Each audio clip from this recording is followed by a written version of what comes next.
juga sudah fokus full heart di 3i Networks ini mengembangkan dan membantu jaringan di seluruh Indonesia dan merupakan seorang yang juga meraih trip gratis ke Korea di 2018. Ya, kita langsung saja ngobrol dengan sang mantan ojol. Selamat malam Pak Suhendra. Selamat malam Bu Esther. Selamat malam semuanya. Ya, gimana kabarnya Pak Suhendra? Baik, alhamdulillah. Dahsyat hari ini, walaupun diguyur hujan berhari-hari, tetap semangat karena nggak ada halangan dari saya. Meskipun hujan ya Pak? Iya. Baik. Oke, ya. Nggak kebanjiran kan Pak? Alhamdulillah kebanjiran. Karena di Bekasi memang rata kebanjiran, tapi nggak masalah. Langganan. Ya. Oke, baik, silakan Pak diceritakan sedikit review kenapa sih bisa memilih 3i Networks ini dari mungkin banyak bisnis yang sedang beredar di luaran sana, tapi malah jatuh hati pada pandangan pertama di Facebook ya dengan 3i Networks ini. Silakan Pak. Oke, baik, sebelumnya terima kasih. Assalamualaikum warahmatullahi wabarakatuh. Selamat malam untuk rekan-rekan semua dimanapun berada, baik di tanah air yang di luar maupun yang di luar negeri. Perkenalkan, nama saya Suhendra, saya di Bekasi. Latar belakang saya seperti yang sudah dijelaskan oleh Ibu Esther tadi, seorang driver ojek online pada tahun 2015. Jadi sebelum saya gabung di 3i Network, saya sudah jadi ojek. Alasan kenapa saya tertarik dengan bisnis 3i Network ya karena nggak ada pilihan. Ya. Kondisi mungkin banyak orang yang menjalankan dalam kondisi kekurangan dan sebagainya. Kalau saya sendiri menjalankan bisnisnya ya, karena keadaan yang minus, keadaan terpaksa yang mau nggak mau ada peluang di depan mata, ya saya ikutin, saya ambil. Dan saya pun melakukannya perkenalannya dengan bisnis ini lewat leader yang luar biasa. Sekali lagi salam hormat saya untuk para leader, para upline, mobil khusus untuk Ron Arya Setiaki, salah satu master kami, guru kami di Facebook, bagaimana mengajarkan kami semua timnya bisa merekrut orang, walaupun kami nggak jago bicara awalnya, kami nggak jago ngomong. Jadi ya justru karena kami nggak jago ngomong, kami nggak pandai bicara, akhirnya diajarkan caranya bagaimana. Ya, manfaatkan kedua jempol kamu. Bagaimana kita di zaman sekarang yang serba teknologi, kita bisa memanfaatkan hal-hal itu untuk hal yang positif. Kalau saja untuk bisnis. Gimana caranya? Setelah saya tahu bisnisnya, saya nggak banyak pikir, nggak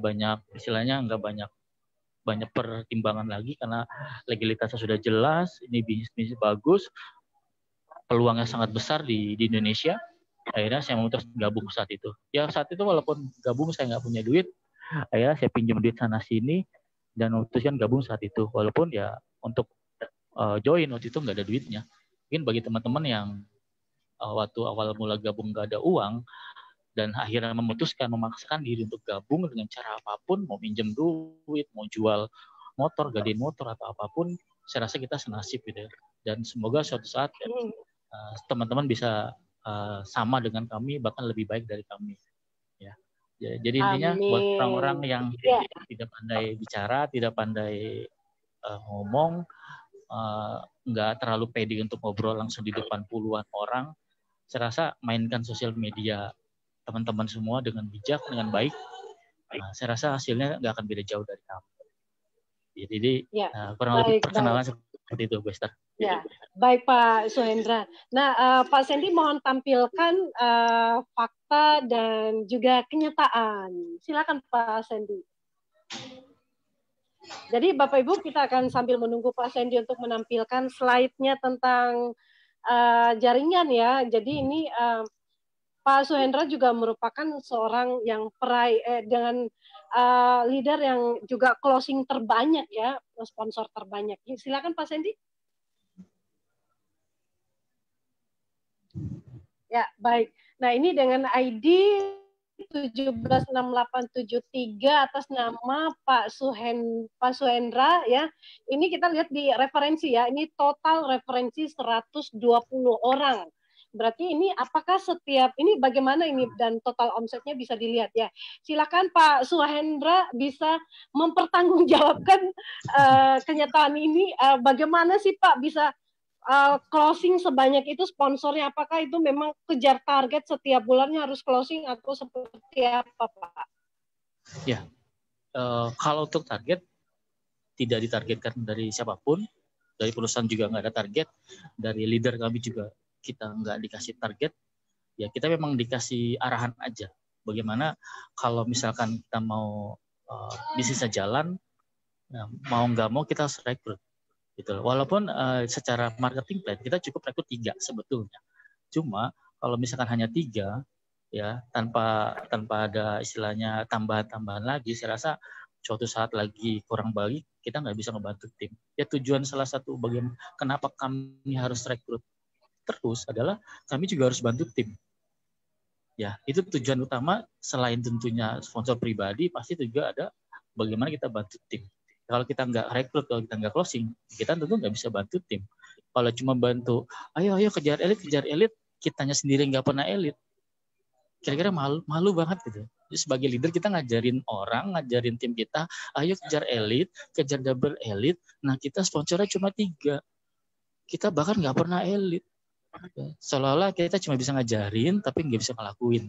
Nah di tim kami ya mobil khusus tim under Crown Arestiaki kita diajarkan bagaimana caranya kita rekrut sebanyak-banyaknya dan kita ajarkan tim kita sambil tentu tidak lupa untuk ngebantu istilahnya memanage tim itu sendiri, bagaimana mengembangkan mereka dan seterusnya.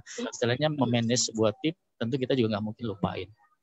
Saya hanya kasih beberapa tips saja ya kalau misalkan kita mau closing. Karena saya mainnya kebanyakan adalah online lewat Facebook, mobil khusus Facebook. Jadi buat teman-teman yang saya yakin nggak ada teman-teman yang nggak punya Facebook saat ini. Saya yakin hampir semuanya ya, karena di database Facebook aja kurang lebih itu pengguna di Indonesia itu udah sampai ratusan juta Facebook. Bayangkan jumlah mitra Tri sekarang kan baru mungkin berapa ratus ribu ya, atau mungkin 1 jutaan. Sementara pemain Facebook itu sudah ratusan juta. Itu adalah market yang banyak orang nggak tahu. Nah, jadi Facebook itu buat saya kayak kita bertetangga dengan orang, kita berteman dengan orang. Tips yang pertama adalah banyakin teman di Facebook. Gitu Bapak Ibu.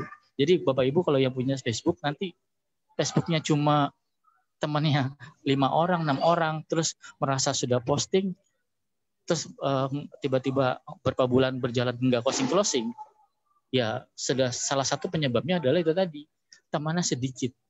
Bagaimana mungkin teman kita sedikit, kita promosi di sosial media, lalu yang baca siapa? 1, sama banyakin temannya. Kalau nggak ada temannya, ya siapa yang mau baca, siapa yang mau join. Ya. Terus yang kedua, dilarang baper Bapak Ibu. Kita ini main sosial media, kita ngomong apa saja, pasti kena yang namanya bully. Mungkin teman-teman atau Bapak Ibu sekalian banyak yang dikatain penipu, dibilang pembohong, bahkan macam-macam lah. Saya yakin kalau di sosial media ya jangan baper, biasa aja. Jadi hal-hal kayak gitu tuh lumrah. Jadi biasa, saya bilang itu makanan sehari-hari. Jadi kalau Bapak Ibu nggak dibully orang, ya mentalnya belum kuat berarti. Jadi belum layak kalau sampai bisa closing di Facebook. Jadi perbaiki dulu, banyakin teman, dilarang baper. Ya, yang ketiga adalah masalah promosi. Jadi banyak orang yang salah kaprah tentang cara promosi. Ya, termasuk mungkin hari ini ada beberapa yang saya baca itu promosinya ngawur gitu. Jadi banyak orang yang promosi marketing plan di timeline-nya Facebooknya. Padahal jelas itu salah besar. Jadi menurut sebuah surveinya, bahwasannya setiap orang ketika baca postingan di Facebook, dia hanya baca tidak lebih dari 10 paragraf saja. Jelas semua orang akan bosan kalau kita terus-terusan jualan. Termasuk saya ada teman Facebook saya, dia promosiin bisnisnya setiap hari dari mulai melek mata sampai saya tidur, saya pasti akan hapus pertemanan dengan dia. Serius. Karena saya bosan. Jadi itu Facebook akunnya dia tuh nggak ada yang menarik. Jadi saya tuh selalu bikin akun saya itu semenarik mungkin. Ada hiburannya, ada lucu-lucuannya, ada edukasinya. Jangan lupa ada edukasi bagaimana pentingnya punya bisnis, bagaimana pentingnya menabung dan sebagainya. Baru kita mulai masuk ke bisnisnya seperti apa sih. Itu sedikit saja. Nah, penjelasan panjangnya adalah lewat Japrian atau lewat kalau di tim kami itu ada seminar online. Jadi lewat kalau pengen jelasin secara itu boleh by phone di Japri atau by pribadi. Jangan pernah menjelaskan bisnis ini hanya di timeline Facebook Bapak Ibu. Karena saya yakin nggak akan ada yang pada mau baca. Apalagi di kolom komentar. Itu pasti ngawur gitu loh. Dijamin nggak akan juga ada yang mau baca. Itu sekilas aja yang kami tahu tentang Facebook. Ya, intinya jangan pernah bikin postingan yang salah, ya. Bikinlah postingan yang ringan-ringan, jangan terlalu berat. Jangan pernah jelaskan marketing plan, apalagi menjelaskannya yang ngawur dengan cara-cara yang salah di share. Itu bikin jelek nama perusahaan pastinya gitu. Ya. Akhir ya Pak. Yang terakhir, carilah penolakan.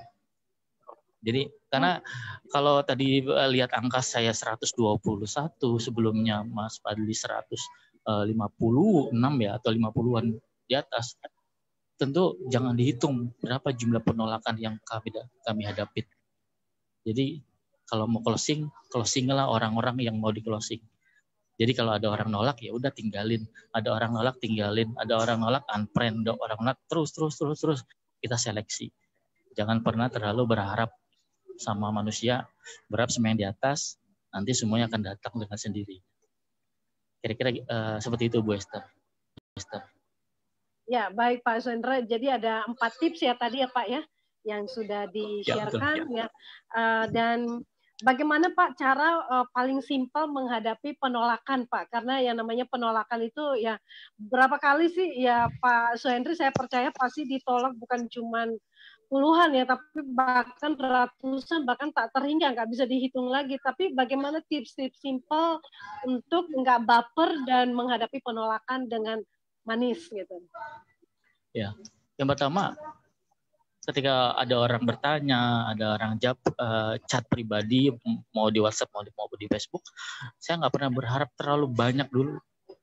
Saya hanya berkenalan, ngobrol, bagaimana ya tanya jawab dan sebagainya yang ringan, perkenalan sebagainya, nggak langsung to the point ngobrol apa itu bisnis, enggak. Kenalan dulu bagaimana apa yang jadi kebutuhan dia. Itu hal-hal seperti hal kayak gini kan diajarin sebetulnya ya, walaupun secara offline itu diajarin. Kita ngobrol kayak orang biasa aja ngobrol. Ya tip selanjutnya baru ketika dia sudah mulai curhat tentang masalahnya, terutama ekonomi ya, bukan curhat pribadi, ekonominya dia mulai, nah barulah kita tawarkan solusinya. Bisnis kita, mulailah kita jelaskan apa itu bisnis kita, termasuk marketing plan-nya. Disitulah waktunya kita menjelaskan marketing plan. Jadi yang pertama ya itu tadi, ngobrol seperti biasa. Sesimpel itu, Bu Esther. Dan kalau ditanya bagaimana caranya menghindari penolakan, justru itu nggak bisa dihindari, Bu. Betul. Kalau Ibu teman-teman menghindari penolakan, teman-teman nggak akan presentasi. Betul. Teman-teman nggak akan prospek. Ya kalau kata leader saya ya, di bisnis ini tiap hari kita ada masalah, termasuk di dalam penolakan. Kalau tidak ada masalah, berarti bisnis kita yang bermasalah. Dia tiap hari ini saya itu nemuin penolakan, itu berarti saya punya masalah. Artinya bisnis saya jalan. Kalau tiap hari saya nggak ada yang nolak, artinya saya nggak ada masalah di bisnis. Artinya, dan sebenarnya bisnis saya yang bermasalah. Jadi tiada hari tanpa masalah di bisnis. Kalau bisnis kita nggak ada masalah, berarti bisnis kita yang punya masalah. Jadi penolakan itu nggak mungkin dihindari. Karena itu bagian dari prospek, bagian dari presentasi kita. Jadi makanya kalau pengen nggak baper, ya ketika kita udah lagi prospek ya udah anggap aja ini bakal ditolak. Jadi kalau menurut leader kami tuh carilah penolakan. Jadi tiap hari itu cari aja penolakan, cari penolakan. Nanti begitu kita dapat penolakan, kita nggak akan baper. Karena emang yang kita cari penolakan.